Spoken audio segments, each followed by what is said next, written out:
Welcome once again to Lumen Sessions. On this podcast, we have conversations with amazing people who have contributed immensely in various aspects of community, specifically music, tech, business, faith, lifestyle, and also all other issues bordering on current affairs.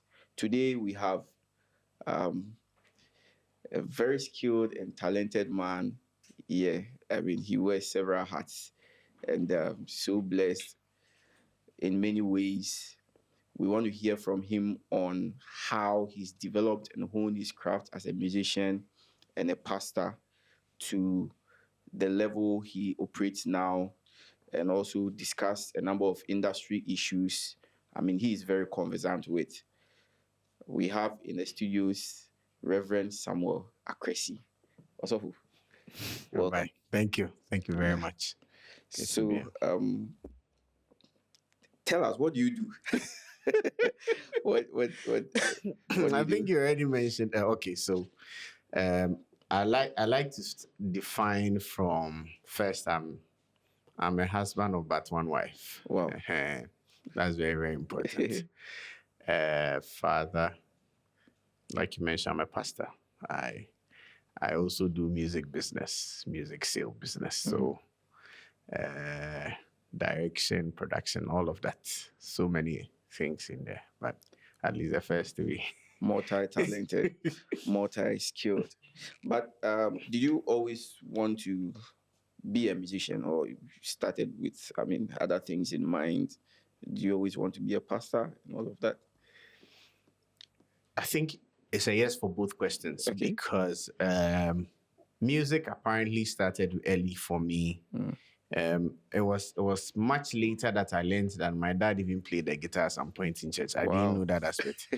Yeah, it was much later they discussed that. But beyond my dad playing, yes, my mom had sung for 8 months, not like just singing, but on mission field for 8 months when she was pregnant with me. Wow. It was only in the 9th month that she stayed at home. So, no, wait, 8 out of the 9 months your mom carried you. Yeah, she was playing gigs, so to speak.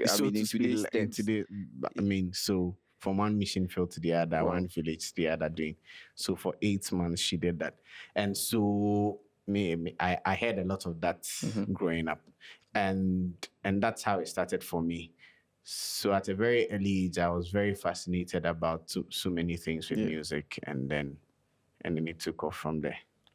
But we want to know, so knowing that, of course, from before your birth, your mom, so we can say that subconsciously, there was that transfer and all of that. How did you, was there any environment that built you up, so to speak, for what you are doing today? And did they start from childhood? Yeah, it did. So once the discovery was there, what to do. The first time I attempted learning an instrument was quite at an early age. So there was somebody in church, Mr. Piadonko, who had a keyboard at home. So, and I was so much, we used to live together within the same year. So, and oftentimes, because my dad would be away sometimes, I would be with him, you were teaching one thing or the other. So we're picking, and he was directing one group at the time in church. Wow. One of the singing groups in church at the time. So we started from there. Then I very much remember the first time I was asked to do a solo in church. I was about 5 years. 5 years. And then, and what I remember was, as at that time, I used to lead praise and worship. For the children's ministry. Yeah. So after one praise and worship, they said I should do a solo. And frankly, I didn't understand it. Like, what's a solo? Yeah. And they're like, oh, you have to sing a song alone, that kind of thing. I said, okay. So we ended up doing that. And after that episode, they decided there had been a children's choir started some time back. It didn't really take off. Then they started a choir. And in that choir, a lot of the grooming started from there. Okay. So at that point, I had a very amazing music director. We call them this today, but and it was a lady. Oh. So she at the time was a member of New Creation. Okay. For those who grew up in Kumasi, Yeah. New Creation is the sister group for Joyful Way in Kumasi. Oh. So when Joyful Way started, and then some of them moved to Kumasi because of work and stuff, Yes. they started another group in Kumasi called New Creation. And she was a member of New Creation, one of their lead singers, a very nice soprano. And so she handled the choir. And she gave us, the room to operate and all of that. And right from that age, I would say that God had blessed us with something, because a lot of it was not too much of they will teach you to do this. A lot of it was, okay, can you do this? Okay. And then you end up doing it. Yeah. So for example, if I needed to do a solo, they will send it cassettes. Yes. Gen Z's have The no days of idea. cassettes. Yeah, they'll send a cassette through my dad, and then they'll bring it home. So I would learn and go back and reproduce. Wow. Whereas there were those they would have to call, tutor to. Yes, to learn. be able For to, me, it was send you're it to him. already a step ahead, so you Send it to him. you He could will listen do it. and He will reproduce. listen and reproduce. And then it started from there. Then when she realized I had the ability to do that, she actually handed over the choir to me in terms of rehearsal, apart from learning new songs. Yeah.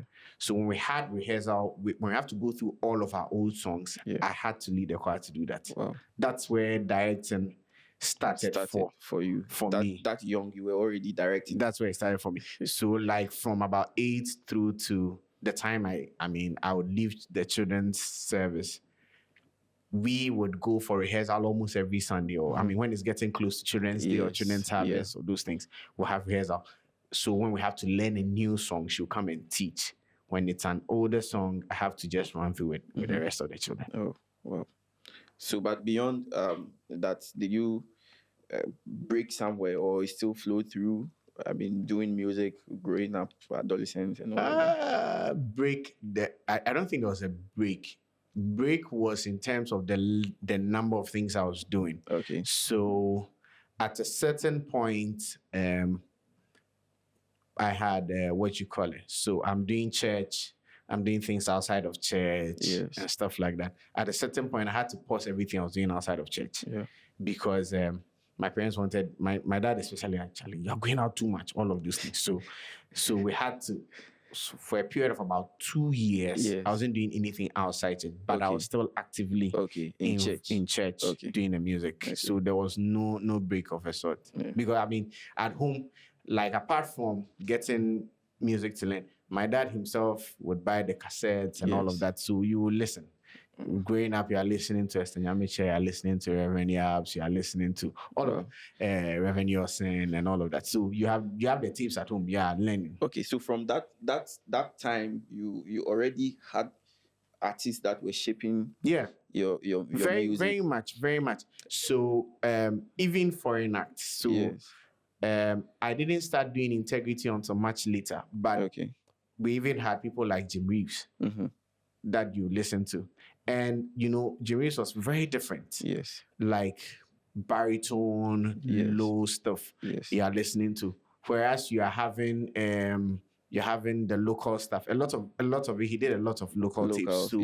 So you have a lot of that. Then a little bit of Southern gospel, so guitar and all of those things. Yes. There were bits and pieces of those you would have at home. And they will play. Today we have too many options. Those days it was Radio Ghana. So once you miss the moment, that's it. So if it wasn't on Radio Ghana, we would be playing something else. You just hope to chance on the cassette in town, and then you purchase it to play at home. And then we play it at home. So it was like that for us. Today's generation don't know side A and side B. No. So you have to play side A. Will have usually an album would have like four songs on side A and 4 songs on side B. A few times you would have 5. Yeah. And then for most of the local ones, like you remember when you had 4 songs, when you had 10 tracks, 2 of them were instrumentals. Yes. They called instrumentals. Yeah. So some of them were -1 or minus all the vocals.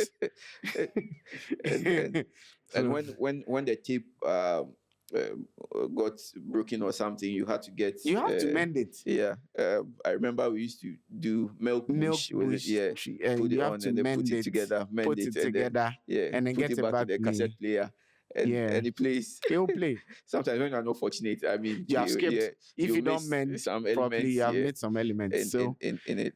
So those were, I mean, those were the processes we went through. But there was no break in terms of the music. Like I said, we did it till secondary school. So the break from outside jam was somewhere within secondary school towards university. Okay. I had then joined Voice of the Spirit in Kumasi. Okay. This was actually through secondary school. So what secondary school? I went to Opukwari school. Opukwari school. Yeah.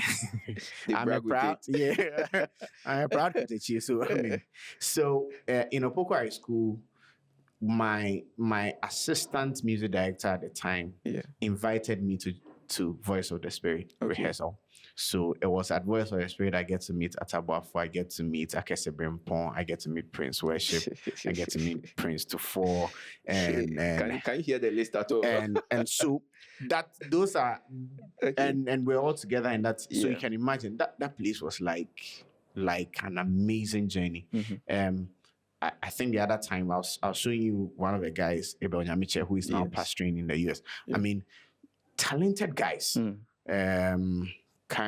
Bruce is now with multi-choice. Talented guys you are working with every time. So you get to rehearsal and it's like, guy, everyone is ready. Everyone is ready. Wow. You had no space to. And this was high school. Yeah, this was high school level. And everyone was ready. And give us any gig at the time and we'll do it. Like we'll just do it. So that was it. Then at a point, my dad is like, "Oh, the guy's going out too much. We're even recording." So I have to steal myself into recordings. I remember there was a time where we were recording with Kwame Kumasi. Studio sessions. Yeah, studio sessions. And then Kwame Nkrumah, the very Kwame Nkrumah. The very Kwame Nkrumah. Wow. Yes. So we're in Bokrum, I'll never forget.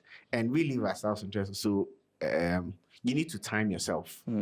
Like by this time, my dad is returning home. So wherever we are in the recording, you have to leave so that you can get home on time. So that it doesn't look like you were out of the house. They're not playing ball. Or I mean, they're not playing ball. No. Chasing some girls somewhere. No. Recording. Yeah. You see, I mean, I think this generation is just different because even recording in the studio, you should know when your dad will be home. Yeah. And make sure you are there before he gets there. Otherwise, it's trouble for you. Yeah. And you dare not let him find out you are recording in the studio. Like, so he doesn't even know you are recording. Yes. You are there. He doesn't even know. So you have to be home early enough so he doesn't know that you were out, let alone know where you were. And that's how it was for us growing Then up. from high school, we went to KNUST. So in KNUST, interesting story. So before going to KNUST, Voice of the Spirit had interactions with Gospel Explosion. There was a guy coming. Not just a guy. We had some retreat sessions with them. So at a point, I had met at the time Graciela, the president of Explo and all of that. They came to us. We had a number of sessions. So in my mind, I'm going to Tech, I'm going to Explo. Like it's a done deal. So I go to Tech and first Sunday service. So I was really Presbyterian. So I go to PMSU service. Then I see the choir singing. And I'm like, what? Like in my mind, I thought that, well, the proper choir on campus was Explo. Yeah. Because we are head of Explo. We've heard of the recordings. And this was just around when Pop Choir had recorded. So I went to school just after Revenue they had done the Onoa album and they had left. So I go and I see the choir ministry and it's amazing. They are choreographing well, they are singing well. And then I am torn. I'm like, do I join Explo or do I join Pop Choir? Church Pop Choir. So it took me 1 month on campus and I'm just walking around. I remember those times. Akese joined Explo quite early. Then I mean, we'll go and pass to rehearsal. I'll sit there. Then eventually I said, no, I think I can't be coming to church every Sunday and not do this. Of course, Explo had every week Friday service to do, but I said, okay, let me do this. So I joined Pop Choir, and then first year we had we used to have this process we call stay. So every choir, mostly Pop Choir and Explo. So Pop Choir used to have Hallelujah Festo. Okay. And Explo will have Explo Nights of Joy. So over the vacation, you have to stay through rehearsal. And we usually would do before school reopens. Okay. So if school is reopening, we will come like 2 weeks before, or after school, we'll stay 2 weeks before, and then we will rehearse. And during those rehearsals, I remember I had so much learned a certain song. It was one Anna, New Kind's one Anna, and then the New Kind praise medley. So one Anna, a number of people were trying. Like MD says, people should try. And at the time, David Osabute's is AMD. No, first year was Niado. So Niado, I don't know whether he's still the president of New York Ministries, but Niado was MD at the time. Wow. And we are doing a New Kind song. And a number of people are trying. I mean, Bute is not trying. So at the time, it wasn't Harbour City. It was the Orthodox Youth Choir. It was Toy. Yes. And the guys in Toy are not trying the song. Like, they want somebody else. They are the town guys. Yeah. They want somebody else. So I usually, I'll go for rehearsal. I'll sit in front. Andy and myself. We used to trouble MDs a lot. So we'll sit in front, giggle and do all that. Then I just raise my hand and I try the song. When I tried the song, somehow I knew that I'm going to do the song. But they didn't tell me I'm doing the song. Like, but after... It shouldn't be obvious. You are a first year. I'm a first year boy. Like, what's this? You need to go through process. Yeah. So after doing the song, I remember meeting one final year student during the vacation, and he's like, oh, he was actually thinking I was in third year of final year. Because I've come and then I'm in the choir, and it's like, Charlie, they pass you the slot. We're going to minister in a church, in a Methodist church close to campus. So we get there, and AMD writes a note. I mean, it's not today that everybody has a phone. AMD writes a note and passes it to me. I hope you know you are leading the song with Miriam. Just like that. Just like that. So we get to do that. Then I was away. I went home a particular weekend. So when I came back, Andy, Andy sits with me every time. We are making noise at rehearsal and stuff. Then he rushes to my room. Charlie, they give me fun. Like, what's up? Say, oh, you just be named as a frontliner for Harley first. I'm like, oh, that's a promotion. Calm down. And if you understand the process, so there's a choir of close to 200 people. And so to make significant inroads at that time was that short. That short period. So he's like, oh, Charlie, you have been named as one of the frontliners. I'm like, okay, that's interesting. So I come next rehearsal, and he's like, yeah, frontliners rehearsal. And, so of course, we grew up in a system where like in Voice of the Spirit, for instance, we know who is who. Okay. But beyond that, we know that, okay, there's no separate frontline rehearsal. Okay. There is a choir rehearsal. Yes. Then because we trust this one and that one, if we have to put somebody at the mic, we put this one on the mic. At the time, that's the process. But here we are and say there's frontliners rehearsal. So the choir rehearse. Yes. But frontliners will go and see MD. I remember my longest singing period was one of those sessions. So we did frontliners rehearsal with MD for like 2 hours in his room. Came for the main choir rehearsal, which was close to 3 hours. But by then you are already way ahead. I mean, because you are the ones bearing the mic. Some groups actually call them mic bearers. So you will come. We've gone for MD. We come for rehearsal. Then after rehearsal, they said there's audition. So these auditions were for lead vocals for various songs. And because it's for the concert, they will try each song. And frontliners have to back everybody who is attempting each song. Wow. So from 8 a.m. in the morning till about 8 p.m. that evening, it was back-to-back singing. One day? Yeah. Okay. So this is what everyone needs to know. I mean, for those of us who have been or followed that journey from way back, okay, if you were talking university music, KNUST is like, well, I'm going to get bashed for this, but truth is truth. KNUST is like the yardstick. They set the pace, and you were doing 8 a.m. to 8 p.m. Yeah. as frontliners. Yeah, you've done it. You've been to MD's room Saturday morning. You've done rehearsal. Choir rehearsal is at 11. So you've done 8 to like 10:30 in MD's room. Then you come to choir rehearsal. Then the choir from 11 to like 2 p.m. Then from there, we've gone to the Great Hall basement to go and do frontliners. So the band has set up. Then you guys are sitting down, frontliners, and lead vocals are coming. So everybody comes to try. So if you have a song that many people want to try, you're in trouble because you keep singing and singing. And meme for church choirs. And the whole idea was they want to give everybody the best of experience so that they can express themselves. Exactly. And so they'll do that. And there's a panel. Oftentimes, that panel would not be members of the choir. Okay. Or so at the time, I remember Baby Tay was there. I mean, D4C, if you remember. Yeah. And all of that. So those guys come and sit down and then audition you for who is singing what. And so we go through that. And these were like, it changed my perspective. For example, it was on Tech Campus. I come for a rehearsal. I mean, we are doing contemporary music. We didn't need scripts, like in my mind. We listen. Yeah. We listen. We come and sing the thing. Because your background was a bit different. Yeah. So I'll see the choral guys do that. I had the opportunity of doing both in church. So at a certain point in church, I'm doing both. I'm the first service, I'm doing choral music, second service, or vice versa. Yeah.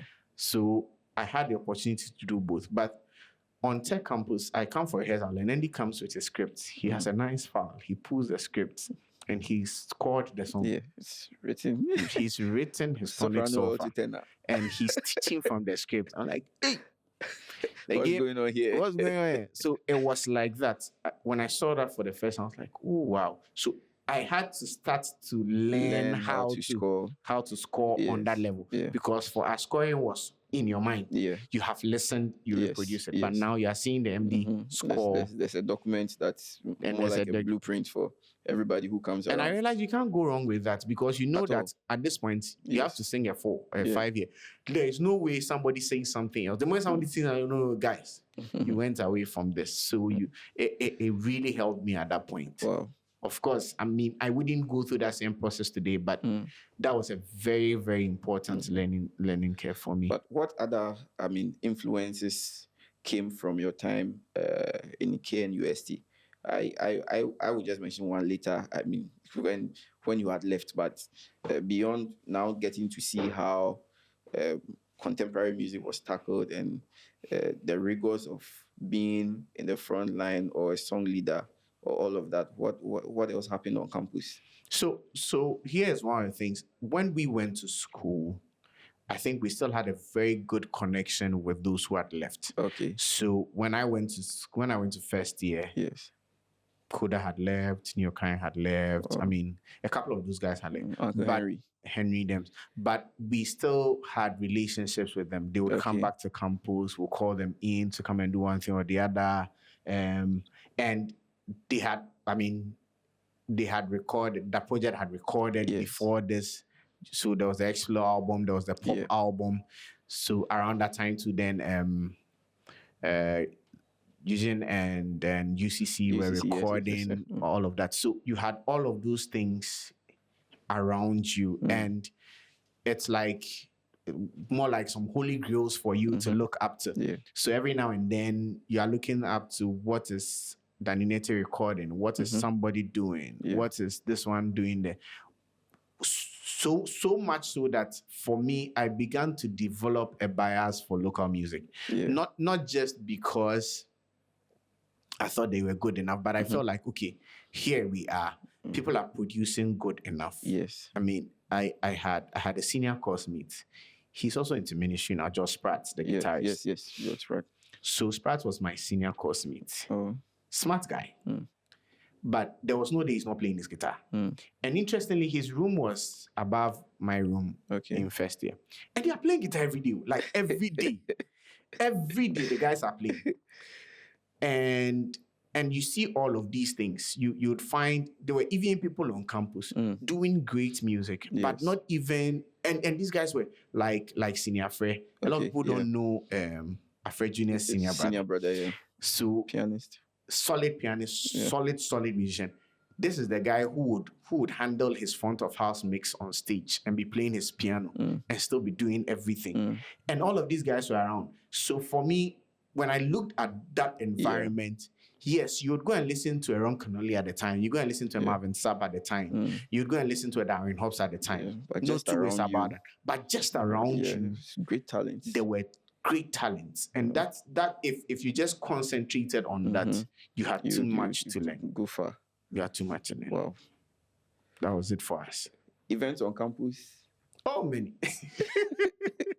so and inter-campus, stuff. Yeah. So we like I mentioned, Explo had Explo Nights of Joy. Yes. Pop had Hallelujah Festival. Like my first Hallelujah Festival, we're doing 40 tracks.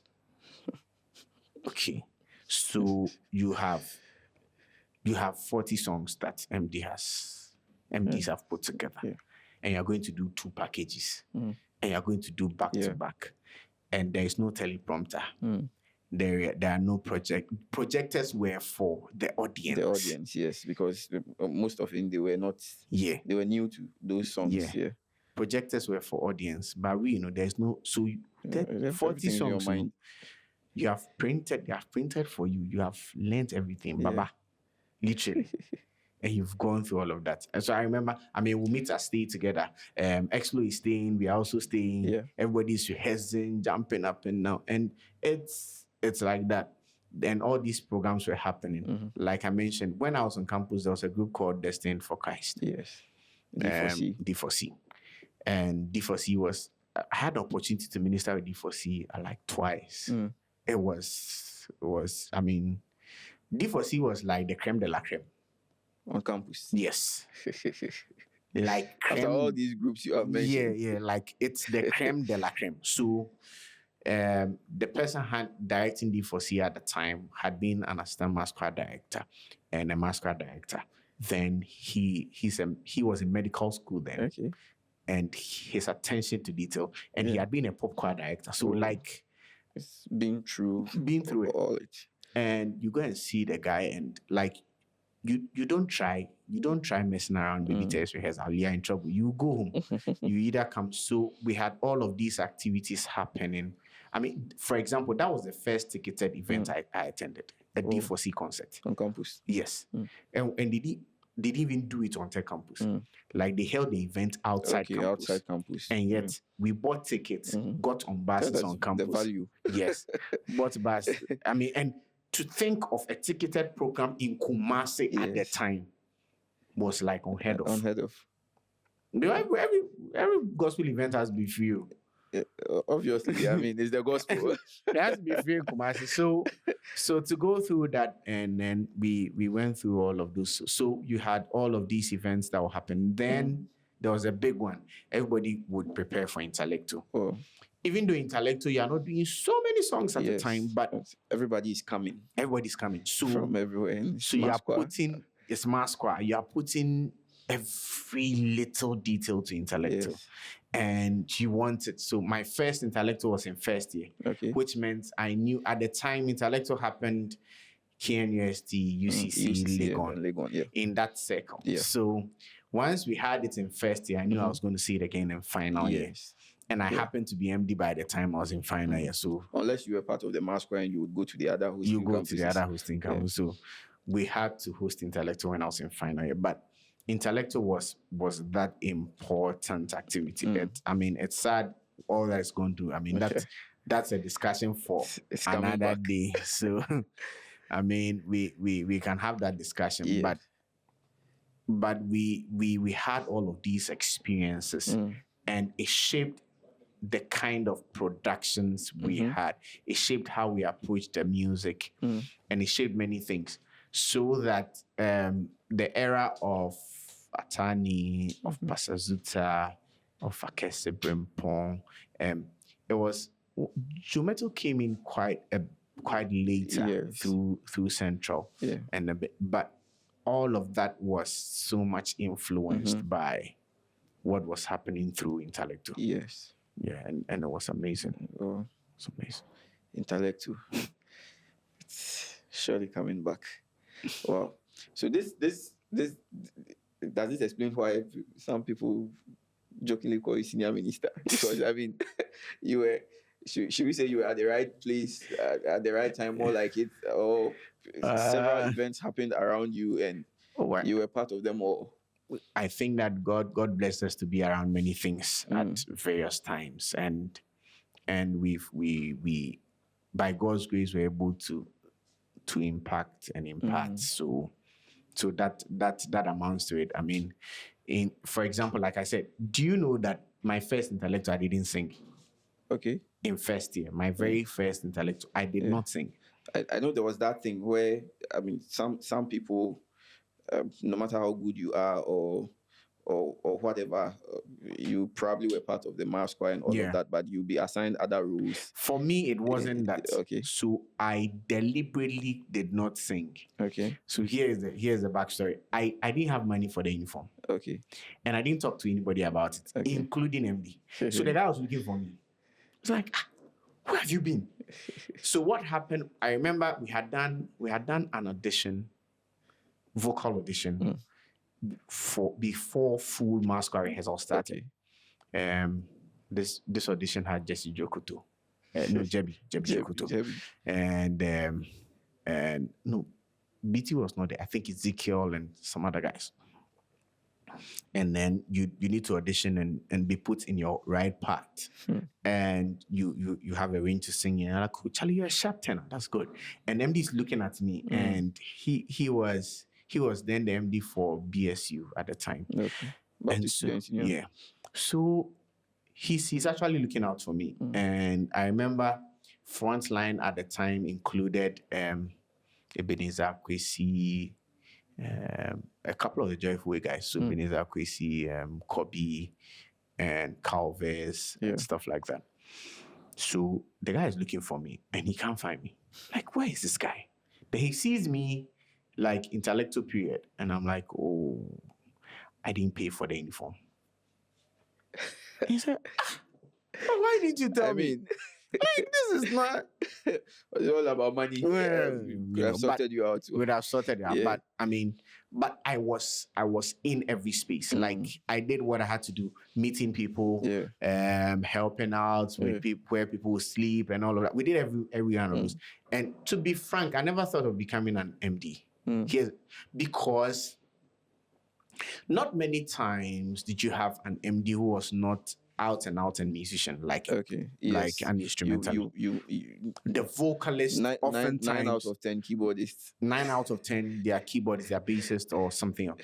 And the vocalists were oftentimes assistant MDs. Yes. Flipped during my time.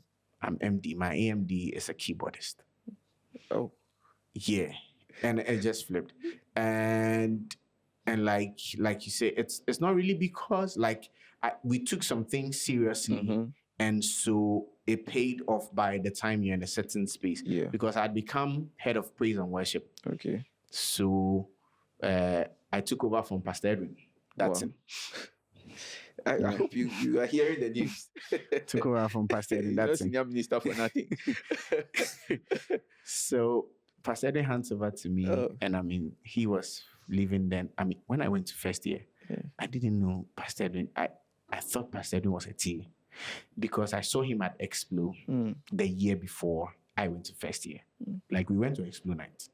We ran from the house to, let's like, we are craft if you see a call all night. That's the whole vibe. And then we show up, and then Pastor Edwin the whole choir is there, and Pastor Edwin is in some nice vest, and he's like, so I'm thinking, who is this guy? And he's doing orations and singing. So he was literally like, and at the time, I've watched a few videos of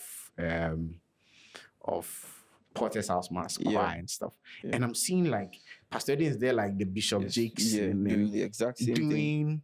Doing the things. So in my mind, that guy is probably in final years. He's left. I go to see the guy is there. What is this guy doing? He's there. Apparently, he was in second year Whoa. at the time. And he climbed up that fast. Yes. By second year, he was already he leading during operations. He was doing everything. He was in second year. So by the time he was praise and worship for SEC, and then he handed over to me. So in third year. So I took over as SEC praise and worship head in third year, then became mass choir director in final year. And that's how it worked. So God is, for me, it says preparation, meeting, and opportunity. That's basically Okay. And no matter how big the opportunity is, I think if you're not prepared for it, when it comes, it will skip you to somebody else.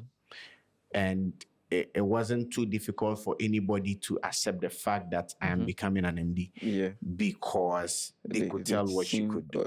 They could see what you could do. They were part of the journey, seeing it. Right? You see.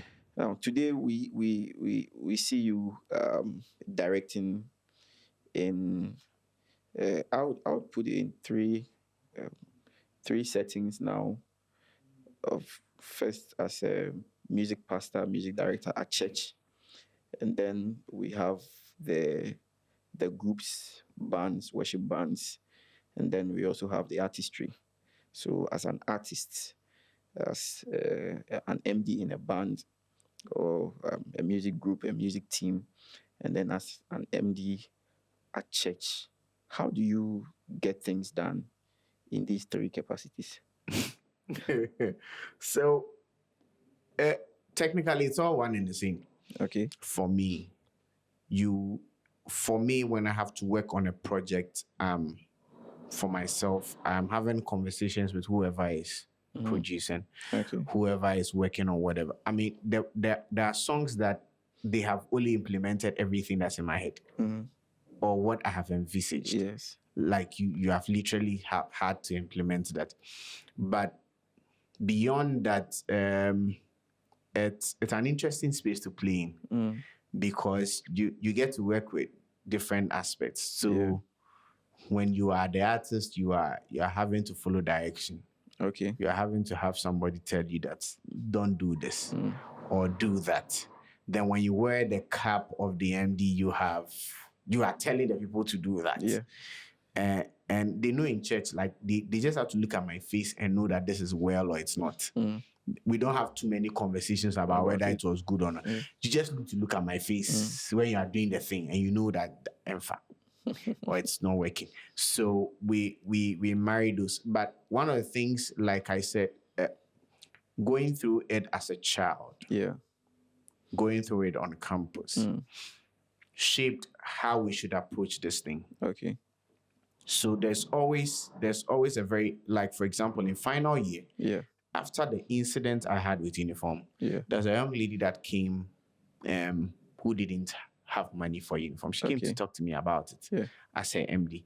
Like, she's been coming for rehearsal. She's a soprano. She's on the front line. She has every right to sing. She has every right. And she doesn't have money to pay for the uniform. And I very much remember we were raising some money for some other things. Okay. Then at the time, Dot is my financial secretary.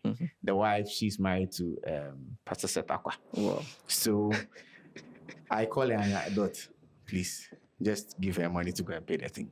Because I could very much remember the fact that I didn't sing because I couldn't pay. Yeah. So I need to understand where somebody else is coming from in that situation.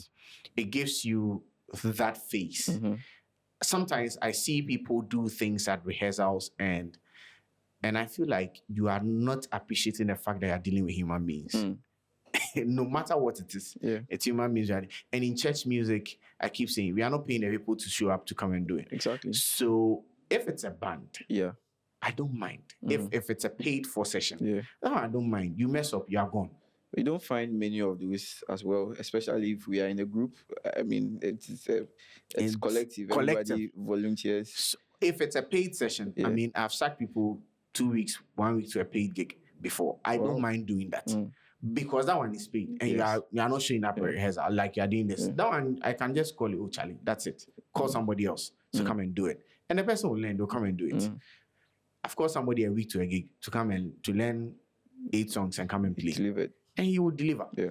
So that's not a problem. But in church, the nuances are different. There's a mother, there's a father, there's an uncle, there's somebody dealing with something that this week I'm having a conversation with somebody. She's bedridden, not because of anything. She's just pregnant. She has to stay. She has to sleep. Let her sleep. Let's not make it look like the world will come to an end. No. But sometimes I think people are because of what we want to deliver. Yes. We think that everybody should be available in the space.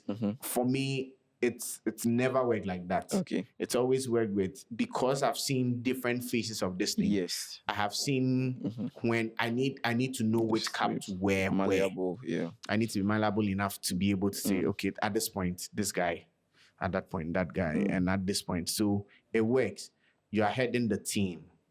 You need to you're ensuring that the music is right, but ultimately you're ensuring that we are doing it right in the eyes of God. Ultimately, that works. That's very important for me. You are doing it as an artist. What is the direction that God wants you to go? Because I listen to productions and I know that, this portion of it, and because we have done this for so long, we can just sit down and I'm watching and I can tell you that this one was part of the rehearsal. Okay. This was not part. And invariably, when you get the backstory to it, it makes sense because we have seen it many times. To be able to tell that this is the process. The process works this way, and I think that a lot of us take that for granted. Like, for example, for me in church, we rehearse everything. Everything. Yeah, we rehearse everything. I oftentimes don't want surprises. The reason I don't want surprises is, of course, you may not have every talent that you so desire and want. Yeah. So you don't want a situation where you put somebody on the spot to do something you didn't know, and stuff like that. So I'm looking at this guy. So every tomorrow rehearsal, song list is sent. Okay. We have looked at it. Yeah. Like last week, they sent the song list. I tell them, drop that song. For which reason? I have to explain why I'm dropping this. Okay. So the person will have to change the song. Okay. We go through that process. We rehearse the song. We show up. We produce it. In some other places, you are not rehearsing. Okay. But we must have an idea of what you want to do. Yeah. Everybody play around it, because most choir rehearsals is about the choir administration, not even our praise. For us, praise and worship and all we are that. doing praise and worship, offering everything every singing we are doing. It's sometimes tiny even including the songs the preacher will sing. Yeah. You need to go through all of that. We will go through all of that. If we have it, we will go through all of that. So everybody is very comfortable. Doesn't mean we will not make room for anything we do. Okay. There are few times even in church we've played on stems, but even that will make room for all the other, for everything, so that if somebody wanted to still stay on the song, why not? Because God is leading us to stay there. Yes. So you understand all those nuances. It's not like because you are preparing by rehearsal, everything has to be cast in stone. No, it's not. It's not like that for me. It's not like it, because in church praise and worship regular, for me, it's not a production. Okay. Even if it were, I see it as, okay, we need to approach it from, sometimes there's an element of the audience that feeds on us. Yes. We don't have that during rehearsal. You don't have the audience during rehearsal. It's just the worship team. It's just the team. So that element of the audience that feeds on you and that direction that you see and you hear God tell you about in the midst of the service, we will keep to that. Okay. So we will rehearse. We'll make room for all of that. I think that what the rehearsal helps you to do is, over time, then every song you have gone through, if somebody lifted it again, it becomes easier to just play around. But music directing then and then now, are the structures and the fundamentals still the same, or there's been a sharp evolution? I see a lot of people talk about technology. And it's interesting. So, like I said, I don't mind waking up and going to church and playing on a stem. Okay. Okay. And sadly, sometimes I see the technology rather than the production, like Okay. rather than the administration of it. Yeah. And so for me, I see that these days a lot of people are relying a lot more on my stem back is solid. That's Okay. solid. But I can play with a 3-man band and it will look like Charlie, everything was okay. Yeah. The music was intact. There was a lot of cohesion and everything. I don't need so much because everybody has learned the craft well. Okay. So I think where the challenge is that, for example, if you went into an architecture school, the only reason why they let you draw, the only reason why you go through that structure, even though in the work process you're going to use an AutoCAD or whatever it is is because you need to understand what is feeding the software. Okay. You need to understand what's feeding. Building blocks. Just need to understand that.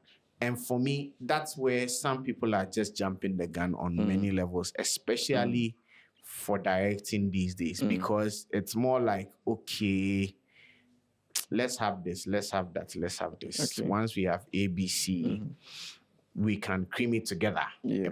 That's it. But how about beyond that ABC? Yes. Which of you would have the tenacity to function without it? Okay. So there are people who now, if they were doing praise and worship and there was no loop set, it won't work. You're stuck. Yes, it is an element is missing for them. And for me, that's very, very critical. So whatever it is, I mean, for you may be thinking that you have all the technology, but in the absence of electricity, what do you do? For example, if the lights went off. I remember one day we were in church and our meter caught fire. Oh. It wasn't that, I mean, the whole meter caught fire. So they have to put everything off.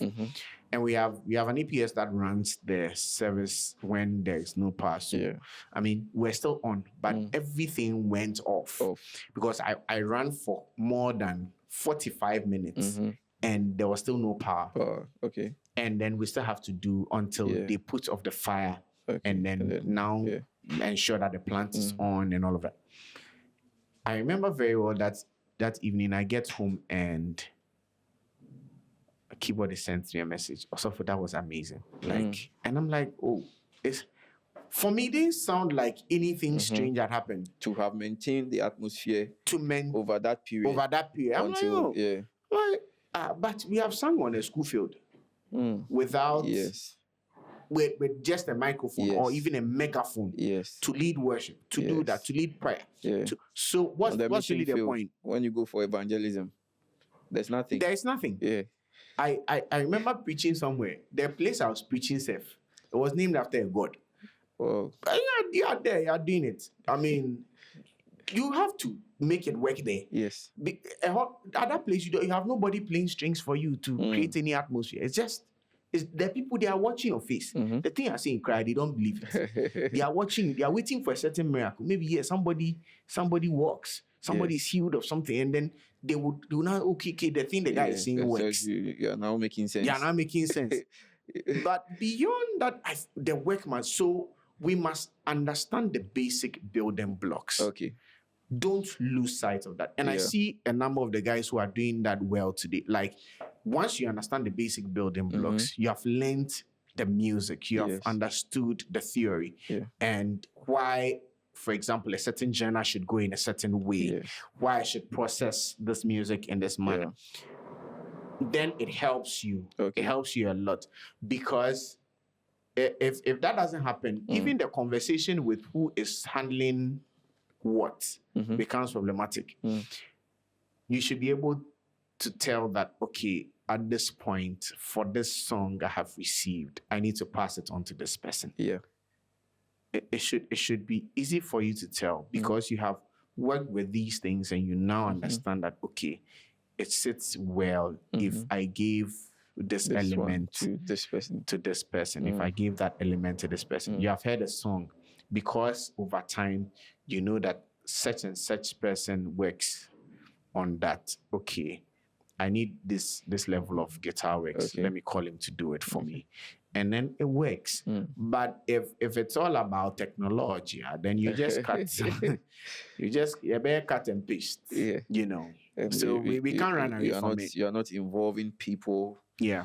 I mean, to the extent that they should be in whatever they are doing. It's now They just must about know the process. machines, So, yeah. for example, I like what I mean, I can give many examples. For example, if you see what New Kind did with all of his team members, if you see what, even presently, if you see what Senku PK is doing with peculiar people, I feel like he has a very critical intention to raise other music directors like himself. Yes. In fact, this year I got to work with one of them on a project in Kumasi. And when he called me and said, "Oh, the guy is coming from Peculiar Sound," I'm like, okay, that's amazing. And then he comes in and he's doing very well. Okay. In fact, there was a track he was supposed to do, he ended up doing, and it was nice because he's in a place where there is that proper tuition, that proper environment to grow. Not just, oh, I want to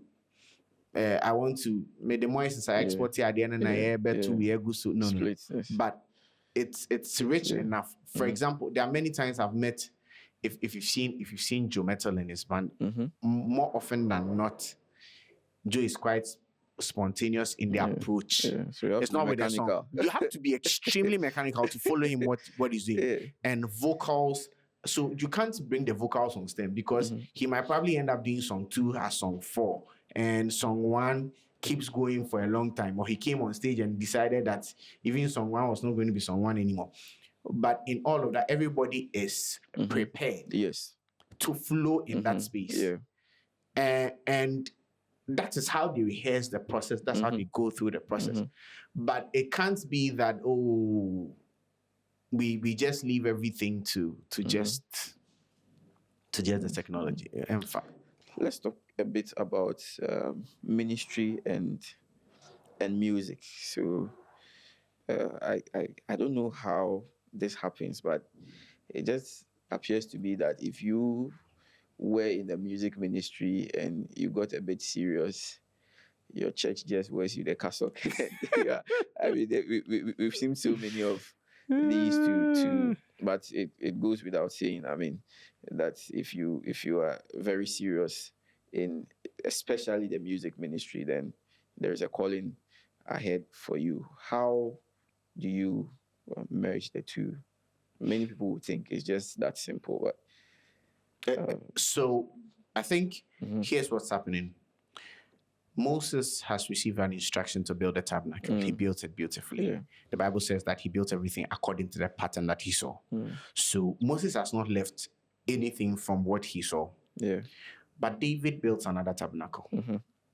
And we are not expressly told that David also saw a pattern.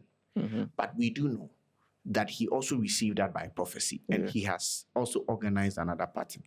And yet it is this tabernacle that in the New Jerusalem, in the new temple, we are talking about, not even the temple of Moses. Because I believe that David opened the key for how that ministry and what music does in terms of ministry. So he finds people who do this 24 hours consistently before the tabernacle to praise God. But watch what he does. In the selection of the people, he's selecting prophets. He's selecting seers. He's selecting people, Levites. He's selecting people who are trained on what Moses has done. So Moses has given, a lot of people are looking at the books of Moses as mere instructions, but Moses has given the entire pattern. What Moses has seen. Jesus says that I did not come to destroy their law. So what Moses has seen is what Jesus has become. Right?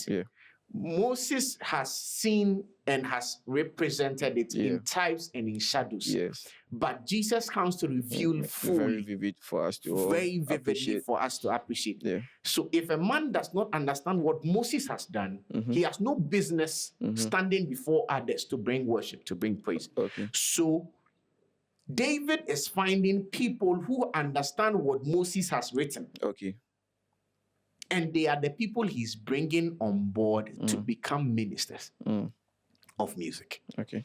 That is why you would find people who have become interested in doing music and doing it well in church, transition to behind the pulpit easily.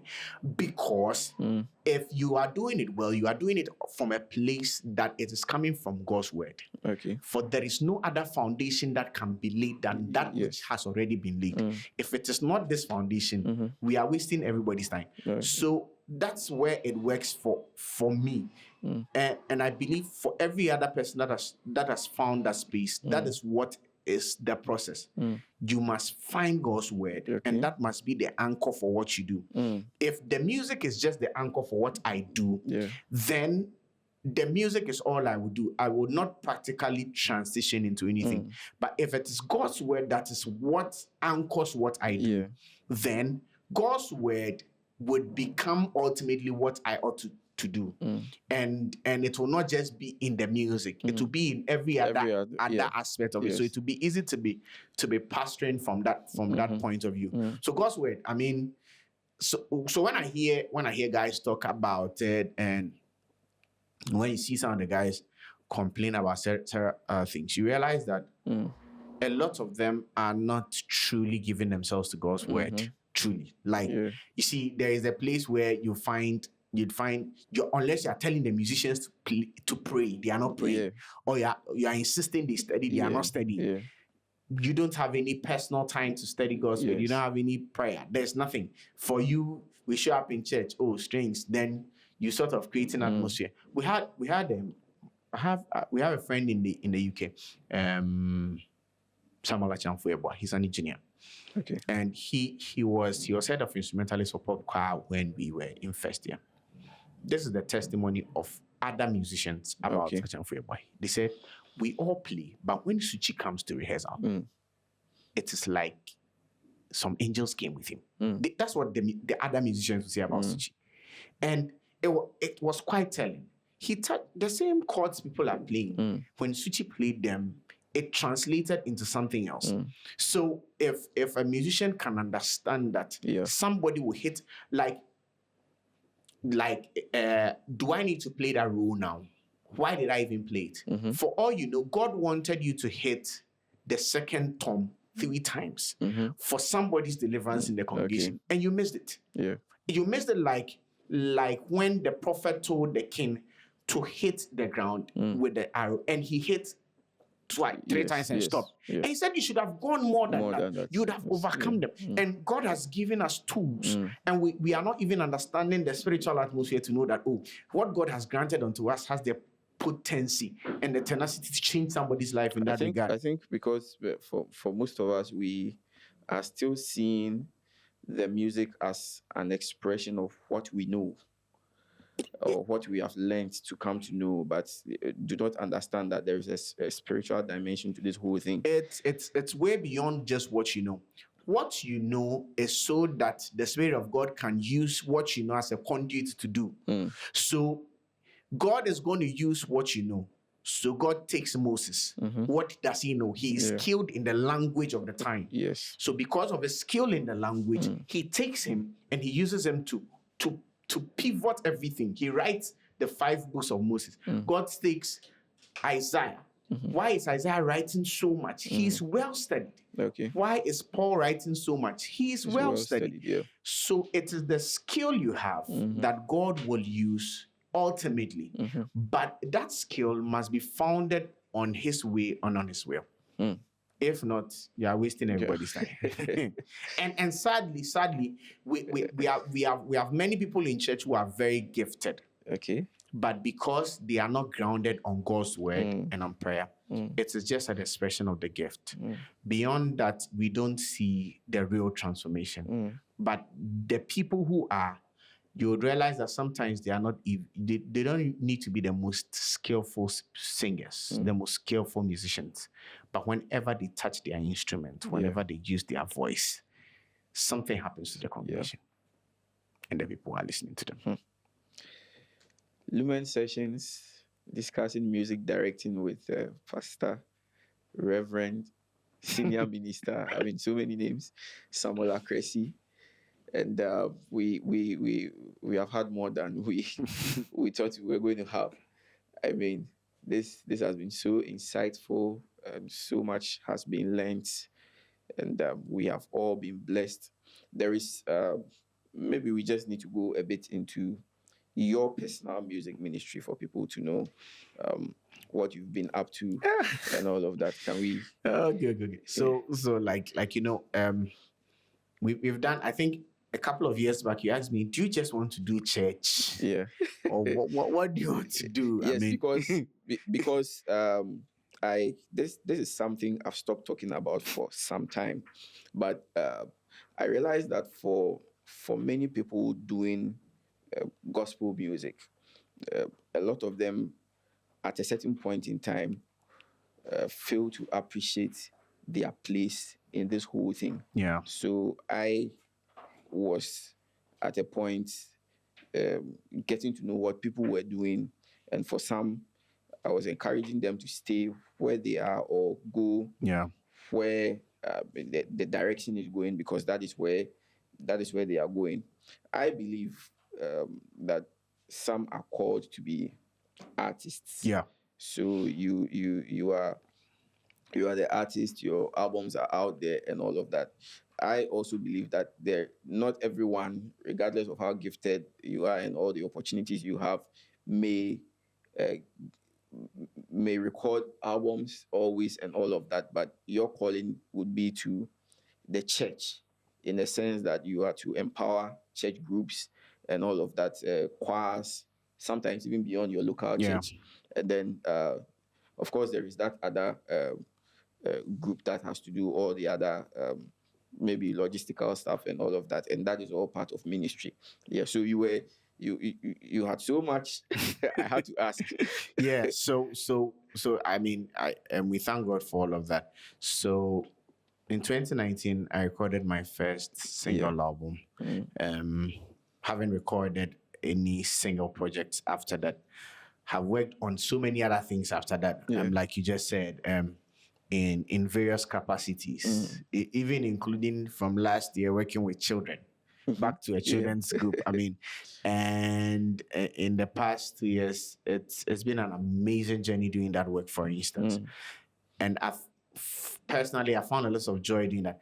In fact, a couple of years ago, we were in prayer when the Lord spoke to me about children, and I never really thought, what am I going like, because I don't have the opportunity oftentimes to go to the children's ministry. So I was wondering what I was going to do. And then by God's strange design, these projects came through. So we've been doing that.